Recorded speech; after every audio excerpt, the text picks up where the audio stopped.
রামপুরহাট পৌরসভা এবং সরকারি দপ্তরে বদলের ইঙ্গিত। বিজেপির উদ্যোগে মোদি এবং ভারত মাতার ছবি। তৃণমূল কংগ্রেস ক্ষমতাচ্যুত হওয়ার পর বীরভূমের রামপুরহাটে প্রশাসনিক দপ্তরগুলিতে এক ভিন্ন চিত্র দেখা গেল। সোমবার বিজেপির উদ্যোগে রামপুরহাট পৌরসভা এবং মহকুমা শাসক অর্থাৎ এসডিও অফিসে নতুন কর্মসূচি গ্রহণ করা হয়। বিজেপি কর্মীদের দাবি, রাজ্যের বিভিন্ন পঞ্চায়েত, পৌরসভা, ব্লক অফিস সহ সরকারি দপ্তরগুলিতে ভারত মাতা এবং প্রধানমন্ত্রী নরেন্দ্র মোদীর ছবি স্থাপনের উদ্যোগ নেওয়া হয়েছে। সেই কর্মসূচির অংশ হিসেবে এদিন রামপুরহাট মহকুমা শাসক দপ্তরে ভারত মাতার প্রতীকের ছবি এবং প্রধানমন্ত্রীর ছবি প্রদান করা হয়।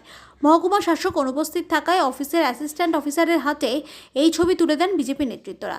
এর আগে বিজেপি কর্মীরা দপ্তরে উপস্থিত আধিকারিকদের মিষ্টি খাইয়ে শুভেচ্ছা জানান এবং সকলের হাতে মিষ্টির প্যাকেট তুলে দেন।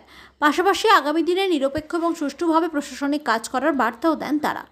এই কর্মসূচিতে উপস্থিত ছিলেন বিজেপির মহিলা মোর্চার সভানেত্রী রেশমি দে, বীরভূম জেলা বিজেপির সাধারণ সম্পাদক শান্তনু মণ্ডল সহ রামপুরহাট শহরের একাধিক বিজেপি কর্মী এবং সমর্থক। উল্লেখ্য, পূর্বে ওই দপ্তরগুলিতে মুখ্যমন্ত্রী মমতা ব্যানার্জির ছবি ছিল বলে জানা যায়, যা সরিয়ে এই নতুন উদ্যোগ নেওয়া হয়েছে বলে দাবি বিজেপির একাংশের।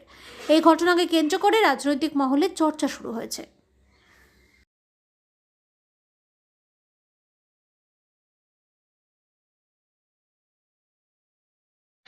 দেখুন, আজকে আমরা একটা পূর্ব ঘোষিত একটা কর্মসূচি ছিল।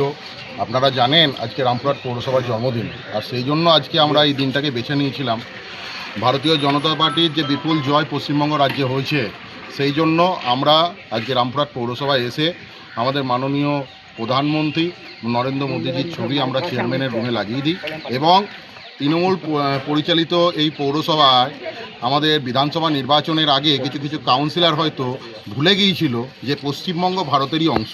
তাই তারা যেন আগামী দিনে এই ভুলটা যেন না করে, সেই জন্য মাননীয় নরেন্দ্র মোদীজির ছবির সঙ্গে আমরা একটা ভারত মাতার ছবিও সেখানে লাগিয়ে দিই এবং আমাদের এই যে পশ্চিমবঙ্গে বিপুল জয়, এই জয়ের জন্য আমাদের পৌরসভার যত স্টাফরা আছেন সবার সঙ্গে আমরা মিষ্টি বিতরণ করে আমরা নিজেরাও তাদের সঙ্গে মিষ্টি বিতরণ। মমতা সরকারের আমলে আমরা দেখেছি মমতা ব্যানার্জির ছবি থাকতো, তিনি রাজ্যের মুখ্যমন্ত্রী। এখন শুভেন্দু অধিকারী রাজ্যের মুখ্যমন্ত্রী, তার ছবি নাই কেন? ভারতীয় জনতা পার্টি এবং তৃণমূল কংগ্রেস, একটি হলো ন্যাশনাল পার্টি, একটি হলো আঞ্চলিক দল। এই দুটি দলের মধ্যে পার্থক্য থাকবে, এটাই তো স্বাভাবিক না? তাই রাজ্যের মুখ্যমন্ত্রীর ছবি কেন দেওয়া হচ্ছে না?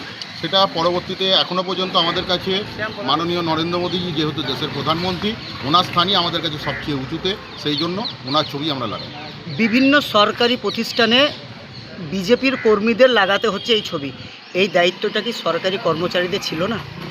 দেখুন, বিগত 15 বছর ধরে সরকারি কর্মচারীরা এই মাননীয় মুখ্যমন্ত্রীর চটি চাটতে ব্যস্ত ছিল।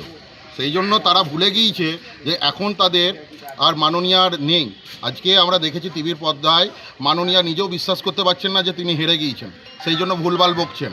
সরকারি কর্মচারীরা, কিছু কিছু সরকারি কর্মচারী, আমি সবার নাম বলবো না, তারাও হয়তো এখনও পর্যন্ত ওই ভুল ধারণায় আছেন মমতা ব্যানার্জি হয়তো আবার বেঁচে ফিরে আসবেন।